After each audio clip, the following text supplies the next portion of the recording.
अस्सलाम वालेकुम दोस्तों, welcome to episode 11 of Doosra view. और बहुत अच्छा लगा आप सबको देख के। It's been a long while. Mohsin, क्या हो रहा था यार? एडी कम ऑन, तुम लोग क्या करते हो यार इतनी देर बाद episode? What was going on? यार मैच से पहले अदनान शुरू बताए। करता हाँ, हूँ। मैं तो हमको जाजिम को हम कह रहे थे कि शुरू किया जाए, लेकिन जाजिम ने हमारी बात नहीं मानी। तो सबसे पहले तो जो है ना, हम मैं सिर्फ एक कहूँगा कि बहुत बहुत थैंक यू, शुक्रिया जो लोग देख रहे हैं।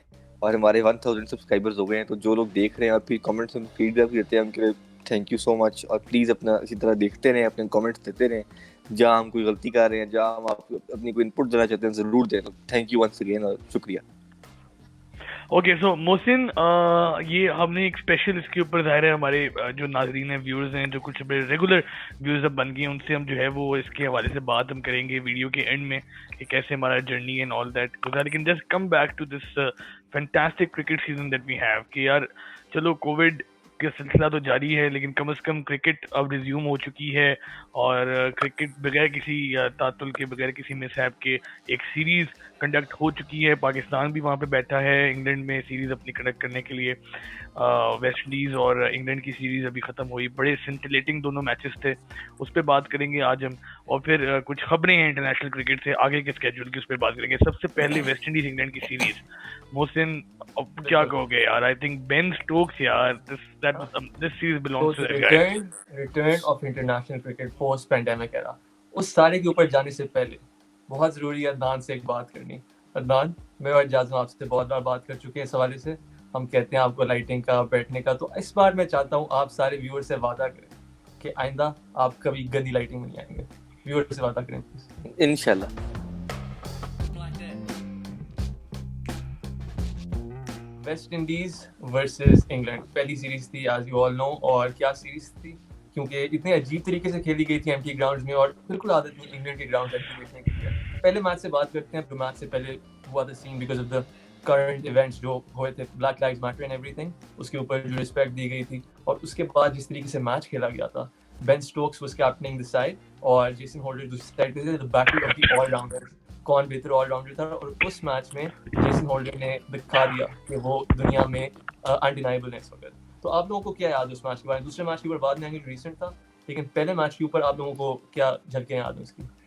यार मुझे पहले मैच के हवाले से यार बेस्ट बात ये लगी कि इंग्लैंड वेस्ट इंडीज आया, एक्लिमेटाइज हुआ, और वहां पर वेस्ट इंडीज ने जो है हरा दिया इंग्लैंड को, विच वाज अमेजिंग और जोफ्रा आर्चर जिस टीम से बॉलिंग कर रहे थे, और जो है जिस तरह की इंग्लैंड की बॉलिंग थी, इंग्लैंड की कंडीशंस में पहला टेस्ट आके जीतना, it was amazing, it was beyond amazing. Kudos to West Indies the way they played. और यस स्टोक्स अच्छा।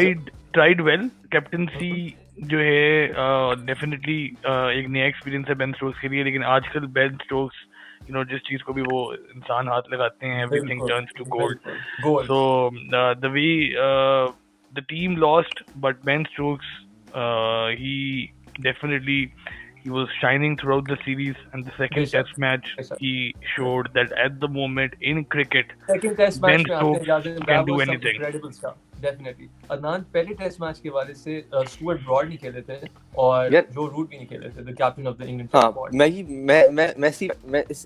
मैं इसी बात लगा था कि जो स्टुअर्ट ब्रॉड को इंग्लैंड ने ड्रॉप किया जी था, तकरीबन कोई 50-60 टेस्ट मैचेस बाद उसको होम टेस्ट मैच में ड्रॉप किया। ये बहुत बड़ी कॉल थी जो इंग्लैंड ने दी थी। लेकिन वहाँ थोड़ा मुझे बेस्ट प्लेयर तो बहुत आउटस्टैंडिंग खेला। वहाँ भी उन्होंने मतलब एक 40 किया, फिर विकेट्स भी रेगुलरली ली, और वो विकेट्स इतने बड़े क्रूशियल इंटरवल। लेकिन मेरे ख्याल से बेन स्टोक्स ने द बॉलर अपने आप को अंडर बोल किया, क्योंकि बहुत अच्छे बॉलर हैं वो टेस्ट क्रिकेट के, और वो विकेटते हैं। जब वो आते हैं आउट कर जाते हैं, 5-6 ओवर पर डालते उसमें एक विकेट ले लेते हैं। लेकिन आई थिंक वो कहीं ना कहीं शायद कैप्टनसी का प्रेशर था या क्या था कि उन्होंने अपने आप को अंडर बोल किया। और आई थिंक जोफ्रा आर्चर और जिमी एंडरसन थे ना, वो चीज नहीं थी जो मतलब देखने को मिलती है आमतौर पे, खास एंडरसन। क्योंकि एंडरसन से हमेशा एक्सपेक्ट करते हो कि यार वो ऊपर से आके रेगुलर आउट ब्रेक थ्रू करेगा। तो शायद प्रॉब्ली इंग्लैंड रस्टी था, इतने अरसे बाद क्रिकेट खेल रहा था, या वो क्या क्या वजह थी? क्या थी इंग्लैंड का जो सीम अटैक था, जो उनको उनसे उम्मीद थी, थोड़ी सा डिसेंट बॉलर वो उस तरह डिलीवर नहीं कर सके। और again credit to West Indies. एक और बात थी, इंग्लैंड की बैटिंग फर्स्ट मैच में स्पेशली थोड़ी वीक लगी थी मुझे, ज्यादा एक्सपीरियंस नहीं था जो हम यूज्ड टू हैं इंग्लैंड की बैटिंग लाइनअप से। वो डिलीवर नहीं कर सके मुझे लगता है इस टेस्ट मैच में, और इसलिए ये देख के मुझे लग रहा है कि Pakistan might have a solid chance to break through. यार मोहसिन पहले टेस्ट मैच की अगर हम बात करें ना, अब देखेंगे वो जो रूट के बगैर खेले हैं पहले टेस्ट मैच में, और इंग्लैंड की हवाले से भी देखने में ये आ रहा है कि कुछ खास इतनी बैटिंग की वजह से बेंच स्ट्रेंथ उनकी नजर नहीं आ रही। अब देखेंगे जो प्लेयर्स रिप्लेस करते हैं इतना अच्छा परफॉर्म नहीं कर पाते।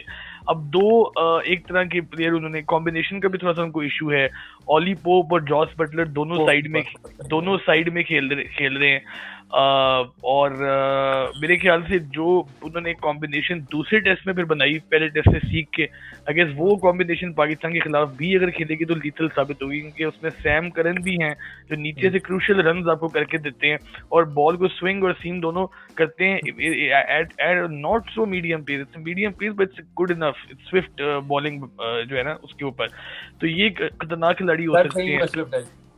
ठीक है, नहीं फहीम अशरफ से बहुत बेहतर है उनका जो कंसिस्टेंसी है उनकी लाइन और लेंथ की, जो कॉरिडोर्स के अंदर वो कराते हैं। अच्छा, अगर आपने कॉमेडी करनी है अच्छा उसके लिए तो जाहिर है नहीं तो ये है कि वो कॉम्बिनेशन थोड़ी सी आउट लेकिन टेस्ट मैच में, दूसरे टेस्ट मैच में अब इंग्लैंड की team this is good enough, ये पाकिस्तान को ठीक ठाक पाकिस्तान को देगी। दूसरे टेस्ट मैच क्या आपने दूसरा टेस्ट मैच देखा था? मैं दूसरा टेस्ट मैच बिल्कुल आना चाह रहा हूँ कि दूसरे टेस्ट मैच में अब इंग्लैंड के लिए एक बड़ा कह लें एक अच्छा प्रॉब्लम हो गया है कि जो उन्होंने पेस अटैक अब खिलाया था एंड ब्रॉड और सैम करन, अब ये दोनों वापस आए हैं। अब जब एंडरसन और आर्चर अवेलेबल होंगे थर्ड टेस्ट के लिए, क्योंकि आर्चर तो अवेलेबल नहीं थे तो बायोसिक्योर रोबल थोड़ा सा, तो इंग्लैंड को खिलाएगा, क्योंकि सैम करन बड़े अच्छे बॉलर हैं। वो जिस तरह वो मतलब आगे बॉल डालते हैं और अंदर लेके आते हैं, और प्लस फिर आर्चर की अपना एक एक्स फैक्टर है। तो आई थिंक ये अब देखना पड़ेगा कि थर्ड टेस्ट मैच में कैसा खेलते हैं। लेकिन I think second test match तो शायद वेस्ट इंडीज को नहीं हरा, बेन स्टोक्स ने वेस्ट इंडीज को हराया कि उन्होंने जब टीम को जरूरत थी उन्होंने परफॉर्म किया, जब टीम को जरूरत थी कि एक सॉलिडिटी दी जाए, एक लंबी इनिंग्स खेली जाए, थोड़ा ग्राइंड उन्होंने किया। जब टीम को जरूरत थी ब्रेक थ्रूज देने की, उन्होंने ब्लैकवुड की विकेट ली, चेस की विकेट ली। जब टीम को जरूरत थी कि तेज रन किए जाए, उन्होंने ऊपर जाके ओपनिंग में जाके तेज रन किए। तो आई think Ben Stokes is Superman right now. कोई क्रिकेटर की हर्षा बोगले की एक ट्वीट है बड़ी पॉपुलर हुई अभी रिसेंटली सोशल मीडिया पे। उन्होंने कहा जी कि by the rate Ben Stokes is going, this guy shouldn't be in cricket, he should go in science, he'll find the vaccine for COVID-19. तो everything, हर चीज, whatever he's touching is he's getting success much. He's क्या है कि Ben Stokes का एक जो है ना कॉन्फिडेंस जनाब, उस फील्डिंग में भी आप देखते हैं कि backs himself for that extra dive. आप जो है बॉलिंग में देखते हैं कि backs himself to get the wicket right, that's pretty much evident. I hope जब हमारी सीरीज हो तो कुछ हमारे भी 2-3 जो है ना यंग प्लेयर्स इस तरह का जो है वो एक एनर्जी और एंथुसियाज्म से कॉन्फिडेंस से खेल सके, और मेरे ख्याल से खेलना भी चाहिए। जैसे फॉर इंस्टेंस मैं आपको बताऊं, अभी रिसेंटली कुछ हमारी अगर हम इंग्लैंड को फेस करने के वाले से अगर हम देखें तो Naseem Shah is really coming off a very confident spell. Practice match में भी और उससे पहले भी बाबर आजम रन्स करते हुए आ रहा है, आबिद अली रन्स करते हुए आ रहे हैं, तो बस वो कॉन्फिडेंस कैरी मेरे ख्याल से कर सकते हैं पाकिस्तान प्लेयर भी। बस दूसरे टेस्ट में एक और बात दूसरे टेस्ट में एक और बात नोटिसेबल थी अदनान कि स्टोक्स में बहुत बात की, the vengeance of Broad, Stuart Broad, उसने स्काई स्पोर्ट्स पे आया, उन्होंने कहा कि जी मुझे फर्स्ट टेस्ट में नहीं खिलाया गया और मुझे मेरी प्लेस नहीं पता टीम में, मैंने एंडरसन के साथ मिलके इतनी जो है वो बॉलिंग की कराई है इंग्लैंड के लिए, इतनी विकेट्स और सब कुछ लिया है। एंड देन उसको जब खिलाया गया ब्रॉड को सेकंड टेस्ट में, जोफ्रा की वो जो हिमाकत जोफ्रा आर्चर ने की है बबल को तोड़ने की, तो broad proved himself, he was firing in. So बिल्कुल अदनान, आपके सवाल पे जाने से पहले बस बेन स्टोक्स और स्टुअर्ट ब्रॉड को फिनिश करना चाहता हूँ। जब बेन स्टोक्स को भी मैं देखता हूँ, मुझे कौन याद आता है जिस तरीके से वो खेलता है, एबी डिविलियर्स। जो कॉन्फिडेंस बेन स्टोक्स अभी दिखा रहे हैं, आखिरी बार मुझे वो डिविलियर्स में ही याद आया था। जो वो शॉट्स ट्राई करता है, आपने देखा था 176 पे आउट हुआ था अगेंस्ट फर्स्ट इनिंग्स में, he was reverse sweeping a fast bowler। वो बेवकूफी थी क्योंकि उस बंदे को इतनी शॉट्स हैं, सेकंड इनिंग्स पे उसी लाइन पे उसने छक्का दिया था रोज को ओवर द ऑफसाइड। और वही बात है कि मतलब अगर इतनी ज्यादा आपको शॉट्स हैं तो आपको जाना नहीं चाहिए, लेकिन ही कैन, और वही कॉन्फिडेंट प्लेयर है। और जहाँ तक स्टुअर्ट ब्रॉड की बात है, स्टुअर्ट ब्रॉड की स्पेस मैंने देखी है इस मैच में 82, 83, 84। ये वही पेस है जो जुनैद खान में आ गई है, लेकिन हमने उससे टोटली कंसिडर नहीं करते अब, क्योंकि बस उसकी पेस नहीं है। तो ये अब स्टुअर्ट ब्रॉड ने दिखाया कि 83, 84 में आपके पास अगर एक्सपीरियंस हो आप अभी भी कर सकते हो इस फॉर्मेट में। तो ये दो चीजें मुझे दोनों की नजर आई थी। अब्बास की इससे भी कम पेस है और अब्बास कर रहा है पिछले 2 सालों से। इंशाल्लाह आगे भी 2 साल हाँ, करेगा। मेरा आप लोगों से एक छोटा सा सवाल है कि क्या बेन स्टोक्स पिछले 10 साल का बेस्ट ऑलराउंडर है या नहीं है? अक्रॉस फॉर्मेट से बात कर रहा हूँ, डेफिनेटली पिछले 10 साल। डेफिनेटली यार दुनिया में ऑलराउंडर्स आई क्लास के बहुत कम है और बेन स्टोक्स उस कैटेगरी में आता है, तो मैं बिल्कुल। बोलूंगा पिछले 10 साल में। यकीनन पाकिस्तान को तो ऐसा हाँ, आई थिंक लास्ट जो हमने इस तरह का देखा था वो प्रॉब्ली कैलस या फ्लिंटॉफ होगा, जो लास्ट इस कैटेगरी का ऑलराउंडर। डेफिनेटली यकीनन पाकिस्तान क्रिकेट टीम को तो ऐसा यकीनन मैच विनर में असर नहीं हुआ पिछले 20-25 साल से। क्या ख्याल है अपना? बिल्कुल जी, हम तो ऑलराउंडर जो है ना पाकिस्तान क्रिकेट तरफ ही है। Okay guys, so the 1K podcast, ठीक है, begins now. You're all invited. आप सब इसमें हिस्सा थे इधर तक पहुंचाने के लिए. Thank you so much. मैंने अपना gratitude अदा किया था पिछले स्पेशल में. I'm just gonna hand it over to you boys. Please audience को बताएं कि कितना कारनामा किया उन्होंने. यार अभी तो स्टार्ट है और ऑडियंस ने स्टार्ट में इतना प्यार और इतना सपोर्ट हमें दिया है। हमारा मकसद ये है कि हम क्रिकेट को जो है एज अ फैन, क्रिकेट के fans as a fans cricket को डिस्कस करें और आपको जो है एक हल्के फुल्के से अंदाज में जो है एक राउंड अप जो है, अगर आप बिजी हैं, अगर आप नहीं देख फॉलो कर पा रहे तो आपको एक राउंड अप मिल जाए कि क्रिकेट में क्या हो रहा है, क्रिकेट के बैक एंड पे क्या हो रहा है, फ्रंट एंड पे क्या हो रहा है। जैसे हमने मैच फिक्सिंग स्पेशल्स किए, हमने प्लेयर स्पेशल्स किए, हमने पॉडकास्ट किए, हमने खबरों को डिस्कस किया, तो आपको एक जगह पे आपको सारा मटेरियल क्रिकेट का मिल सकता है। तो साहब हमारी कुछ बातों से भी अगर महसूस हो जाए तो और भी अच्छा है। अब आगे क्या होने वाला है, आगे अब हमें देखने वाले हैं हर सीरीज में जो पाकिस्तान खेलेगा, हर मैच जो पाकिस्तान खेलेगा, आप हमें पाएंगे अपने साथ कवरेज में, और हम डिस्कस करेंगे आपके साथ, इंशाल्लाह सेशंस भी करेंगे, हम मिलके डिस्कस करेंगे। इस क्रिकेट के पैशन को जो है ना वो मिलके जरा जीना चाहते हैं, क्योंकि हम काफी अरसे से पाकिस्तान से भी बाहर हैं और लोगों के साथ क्रिकेट मेनिएक्स के साथ उस तरह से जो है ना इंटरेक्शन कम होता है। कोई इधर मेरी तरह मैनिटोबा बैठा है, मोहसिन उधर टोरंटो बैठा है, और एडी जो है हमारा वो पाकिस्तान भी गया है रिसेंटली। तो थिंग इज कि ज़्यादा से ज़्यादा हम मिलके क्रिकेट को डिस्कस करें, क्रिकेट के साथ मोहब्बत करें, मज़ा आए, ज़रा मोहब्बतें बांटने में मज़ा आता है, और यही ज़िंदगी है। बाकी तो क्या है, पाकिस्तान में टीवी लगाओ तो आपको टेंशन है, पॉलिटिकल ड्रामा चल रहा है जो हमेशा, और आगे पीछे भी ड्रामा सीरीज को इतने खास इंटरटेनिंग तो चल नहीं रहे। तो मैं क्रिकेट से बड़ी इंटरटेनमेंट कोई नहीं है। हमारे साथ आए, एंजॉय करें और इस सफर को जारी रखेंगे इंशाल्लाह। अदनान आप ऑडियंस, मैं उसमें जी 1K पे सबसे पहले अगेन सबका शुक्रिया, थैंक यू, धन्यवाद। मैं वही बात रिपीट करूँगा जो हमेशा कहता हूँ कि हम कोई जर्नलिस्ट या कोई एक्स क्रिकेटर्स नहीं है, हम बिल्कुल काउच क्रिकेट फैंस हैं। इसीलिए लोग हमारे से शायद बेहतर कनेक्ट कर पाते हैं, क्योंकि हमने किसी ना हमारे कोई बायसेस हैं, ना हमने किसी मीडिया हाउस की लाइन टॉप करनी होती है। तो इसलिए आई थिंक हम वो बात करते हैं जो शायद मेजॉरिटी फैंस के दिलों की होती है, जो उनके दिल की बात होती है, जो कभी कभी गुस्सा भी होता है, कभी कोई अच्छी बात भी होती है। और जैसे जाज़िम ने कहा कि जब भी पाकिस्तान की सीरीज शुरू होगी हम इंशाल्लाह उसको भी कवर करेंगे, अपनी ओपिनियन रखेंगे। और जो लोग देख रहे हैं उनका अगेन थैंक यू, और जो कमेंट्स करते हैं उनका भी थैंक यू। प्लीज़ अपने कमेंट्स करते रहें, अपनी राय देते रहें, और आप क्या चाहते हैं कि हम क्या कवर करें, और जो आपके क्वेश्चन हैं प्लीज़, जो भी आपके ओपिनियन है वो प्लीज़ कमेंट्स बॉक्स में देते रहें। Thank you once again. This is the fans channel, तो ये आपका व्यू है, तो हम सारे एक साथ ही 1000 पहुंचे हैं। ये एक फैंस का चैनल है, फैंस का व्यू है, जो हम एक कम्युनिटी बना रहे हैं कमेंट सेक्शन में। इसी कम्युनिटी को बिल्ड अप करते रहना इंशाल्लाह। हमारे और भी लोग आएंगे और इंशाल्लाह सारी दोस्ती रखेंगे और क्रिकेट के बारे में आने वक्तों में भी बात करेंगे। उसके अलावा पाकिस्तान से बहुत प्यार मिला, अपने पाकिस्तान है, ज़ाहिर है पाकिस्तान का एक शो किया, बहुत ज़्यादा पाकिस्तान से व्यूअरशिप आती है। उसके अलावा इंडिया से भरपूर व्यूअरशिप आती है। मैं सोच नहीं सकता था कि इंडिया से इतना प्यार मिलेगा, लेकिन अब पता चला कि कितना प्यार ओवर हमारे नेबर से भी मिलता है हमें क्रिकेट के हवाले से। ऑब्वियसली दोनों कंट्रीज पैशनेट है क्रिकेट के बारे में, और पता चलता है अगर आप कमेंट सेक्शन पे जाएं कितना प्यार और कितना जोश आता है दूसरी साइड से। अगेन दोनों साइड से आया, और उसके अलावा पूरी दुनिया में भी देखा जाता है। So thank you again so much every one of you. और अब इसके साथ ही आपके कमेंट्स पे चलते हैं जो आज तक आपने वीडियोस पे दिए, just pick some of them out and all of us will respond to that. तो सबसे पहला कमेंट आया है अवैस मुस्तफ़ा का। अवैस मुस्तफ़ा बहुत शुरू के सब्स में से एक थे। उन्होंने कहा really hoping for touching the skies your show, really a different type cricketing channel, really carries his name of दूसरा view by keeping a content which is something else, although I'm one of your beginning subscribers। और ये भी तक comment करते हैं अवैस भाई। तो अवैस भाई ने बड़ा सपोर्ट किया हमें, so thank you आपकी नेक ख्वाहिशात के साथ। और भी शुक्रिया शुक्रिया अवैस भाई का शुक्रिया, बहुत बहुत शुक्रिया। बिल्कुल। अब गुलाम मुस्तफा ने कहा है if Rashid Latif can't speak up the whole truth for legal reasons then I ask help दूसरा view to become his voice. हमने वही बात की जो राशिद ने पहले कर चुके, अब वो करना नहीं चाहते, तो हमने राशिद पहले कर चुके, हमने उस उन्हीं की बात राशिद पहले तो कर चुके हैं। यस।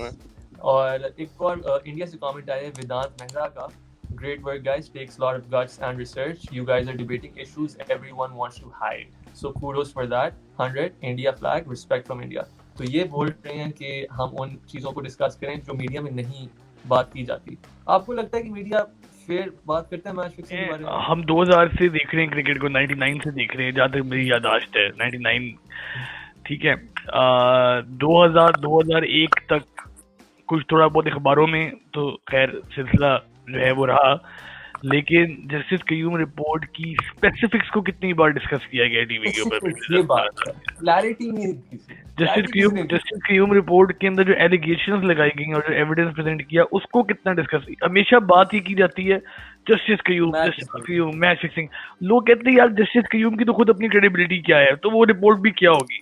वो तो जब रिपोर्ट के कंटेंट्स आप जब तक नहीं पढ़ोगे आपको समझ नहीं आएगी, और कंटेंट्स पढ़ने के बाद आप पूछोगे नहीं राशिद लतीफ से और आकिब जावेद से कि जो उन्होंने जो कंटेंट्स जस्टिस कयूम को दिए थे वो कितना रिफ्लेक्ट हुआ है उस रिपोर्ट में, तो आपको पता चलेगा कि that report itself is such an I opening.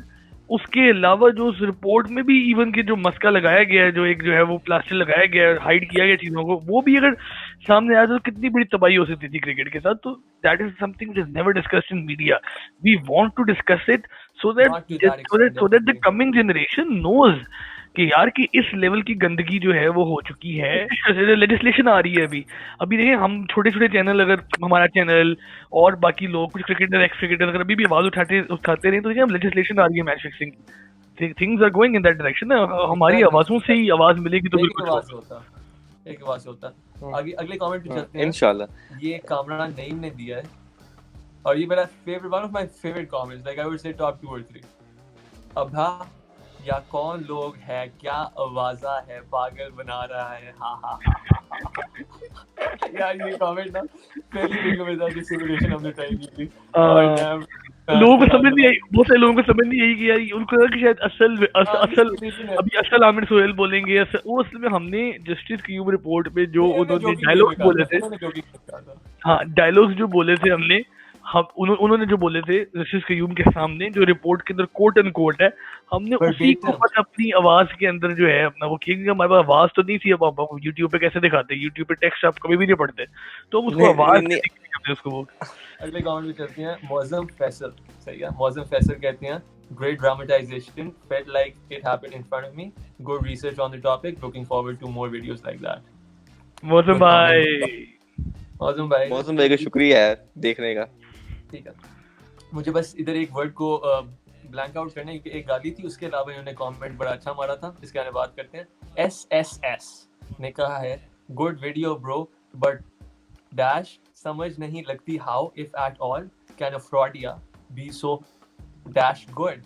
कैसे एक जुवारिया इतना बड़ा बॉलर हो सकता है जिसको दुनिया आज भी याद करती है और करती रहेगी, and how did he give the motivation to perform अगर इतना बड़ा जुवारिया था। बट यस, जब किस्मत की देवी साथ दे रही हो किसी का, कोई कुछ नहीं बिगाड़ सकता। Hence in my opinion he was simply born to be great by hook और बाय क्रोक। ये वसीम अकरम की वाह दिस इज सच, उनके उसमें कितनी सटलिटी है, कितनी आयरनी है इस बात में, कितनी इंग्लिश लैंग्वेज का बेहतरीन इस्तेमाल है। कहते हैं कि born to be great by hook और by and then the video the way it was. But anyways यार, वसीम अकरम साहब के हवाले से हमने तो वो सब कुछ पेश किया ना कि जो जस्टिस कयूम रिपोर्ट में ऑलरेडी था। हमारी तरफ से वसीम भाई को कोई इल्जाम नहीं है, कोई कुछ नहीं है। जो वसीम अकरम के हवाले से जो रिपोर्ट में था हमने वो सामने लेके आए। उसके बाद उनको क्लियर किया गया। अभी भी आप सब उसको रिवर भी करते हैं, मोहब्बत भी करते हैं। आप कहने का मकसद ये था कि क्या लेजेंड बंदा है कि इतना डुअलिटी है इस बंदे में कि इतना बड़ा हीरो भी है और उसके साथ ये सारी डार्क हिस्ट्री भी है। लेकिन wow man, nobody gets away with such stuff. लेकिन वसीम लेजेंड भी है, only one legend. I hope नहीं, वसीम भाई मरने से पहले कोई ऑटोबायोग्राफी वगैरह लिख के कोई बता जाएं कि कैसे किया उन्होंने, मतलब कि थोड़ा सा पता चल जाए। यार ये चीज़ तो बस चुप ही रहते हैं। आमिर अशफाक कहते हैं, छी छी अंडरवेयर में रखा हुआ पैसा भी ले लिया। वो अदनान आप कमेंट करें। अदनान मुश्ताक अहमद की स्पेशल के ऊपर लेकिन अदनान आप कमेंट करें। उसी में था।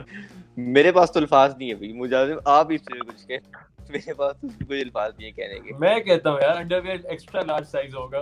वो बस गंदे पैसे थे, गंदी जगह से उन्होंने पकड़ लिए, ठीक है, क्या मसला है।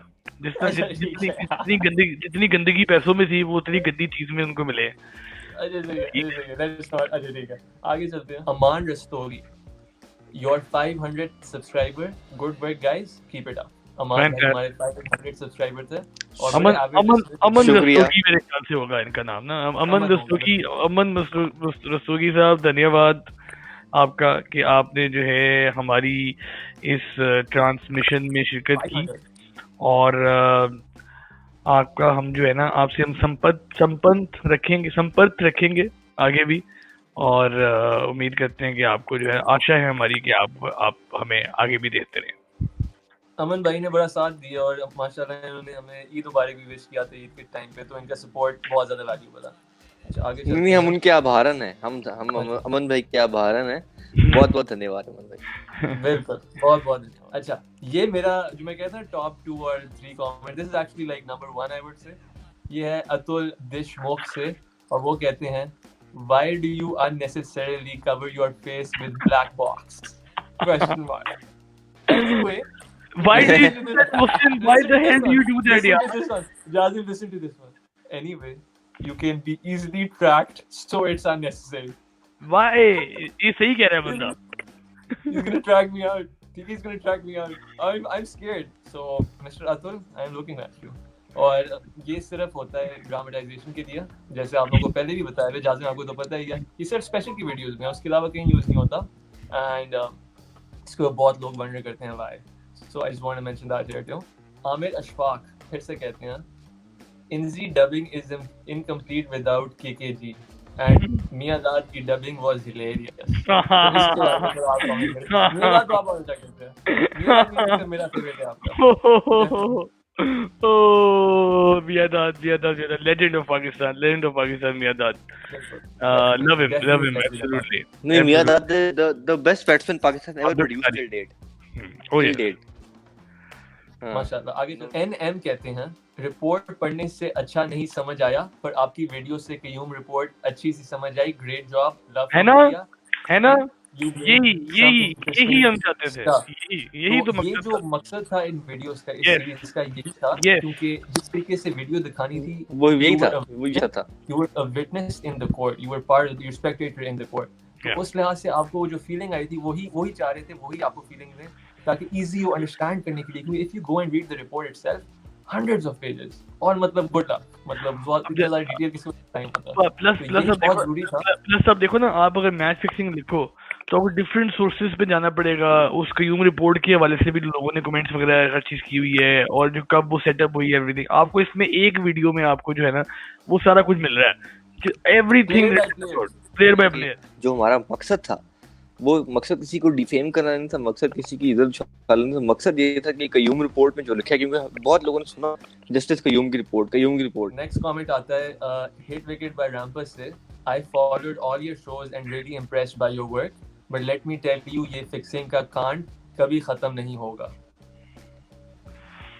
रैम्पस भाई हेल्दी करें इसके ऊपर उन्होंने कहा है कि पहली बात तो बहुत शुक्रिया, आप शो देखते हैं and you followed all our episodes, और उन्होंने कहा कि फिक्सिंग का बांड थोड़ा मसला लग रहा है।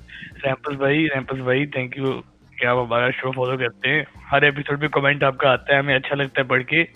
आप बस अपनी सेहत का ख्याल रखें, हेल्दी खाया करें, और कमेंट्स आपके बड़े अच्छे हैं, अच्छा लग रहा है आपसे मिलके, बस मैं इतना कहूँगा। अदान आप कुछ ऐड करना चाहेंगे? आई थिंक रैम्पस भाई का बहुत बहुत शुक्रिया, और वो हमारी वीडियो से बड़े रेगुलर कमेंट करते हैं, मैं देखता हूँ हमेशा, और वो ज़ाहिर है रेगुलर व्यूअर हैं इसलिए कमेंट करते हैं, तो उनको मैं वही बात करूँगा कि प्लीज़ आइंदा भी इसी तरह कमेंट करते रहें, अपनी कीमती राय हमें दें, और बहुत बहुत शुक्रिया। Thank you for being a part of the 1000। इसके साथ ही आगे चलते हैं। अगला कमेंट है गुलजमान का, आप लोगों का प्रोग्राम हमको एंजॉय करता है। गुल भाई हम भी आपको एंजॉय करता है थोड़ा थोड़ा। हम बहुत एंजॉय करता है, कभी कभी को ज्यादा ही एंजॉय करता है। अच्छा अदनान, अगला कमेंट आता है अब्दुल्ला हाशमी से, यार भाई आप लोग बेहतरीन काम कर रहे हैं, कीप इट अप, सबसे बेहतर एनालिसिस, ब्लंट बात और रिस्पेक्ट की एलिमेंट में रह के। यार बहुत शुक्रिया, और हम इसीलिए बनाते हैं ताकि जो है मैं वही बात आई थिंक बार बार करता हूँ कि ताकि हम फैन से कनेक्ट कर सकें जो कि हमारी तरह क्रिकेट फैंस हैं। तो और आप जैसे लोगों के भी होता है, क्योंकि आप जैसे क्रिकेट फैंस हैं, तो आपके देखने का बहुत शुक्रिया। इसी तरह अपना प्यार देते रहे, अपनी कमेंट्स में अपनी राय देते रहे, और आगे आने वाली वीडियोस क्योंकि अपडेट स्टार्ट हुई है, प्लीज देखते रहे। बिल्कुल, और इन्होंने एक इधर बात की है कि रिस्पेक्ट के एलिमेंट में रह के, ये बात बहुत इंपॉर्टेंट है। इस चैनल में हमेशा क्रिटिसिज्म होगा, ये क्रिटिसिज्म होगा, लेकिन रिस्पेक्ट के एलिमेंट में रहते हुए सारे पाकिस्तानी प्लेयर्स हैं, उनकी हमेशा हमें इज्जत करनी चाहिए। तो जाजिम इसके अलावा कुछ ऐड करना चाहोगे? उन्हें क्या नहीं लेट्स गो फॉरवर्ड। बहुत सारे कमेंट्स हैं, थैंक यू सो मच यार, आप सबका बड़ा अच्छा लग रहा है सुन के अभी हर बात आपकी। Alright, Fahad Mumtaz says nice work guys, keep up the good work, may Allah bless you all. Same Allah bless you too Fahad मेरी जान। आसिम जावेद का कमेंट आता है, a very comprehensive video, your use of vocabulary is intelligible, keep up the good work. Bro आपको तो बड़े लफ्ज आते हैं, आप हमें कह रहे हैं यार, thank you so much Asim Javed. और किसमें हमने अच्छी वोकैबुलरी यूज की थी? कौन सी वीडियो के नीचे कमेंट्स आए? यार ये एक स्पेशल था जिसके अंदर मतलब बस बताया जा रहा था। मेरे ख्याल से बाबर आजम को डिफाइन हमने किया था कुछ थोड़ा सा मिस्टेक तरीके से, थोड़ा सा हमने फिलोसॉफी नहीं this was from special 100%। Special तो आगे चलते हैं। हां आगे चलते।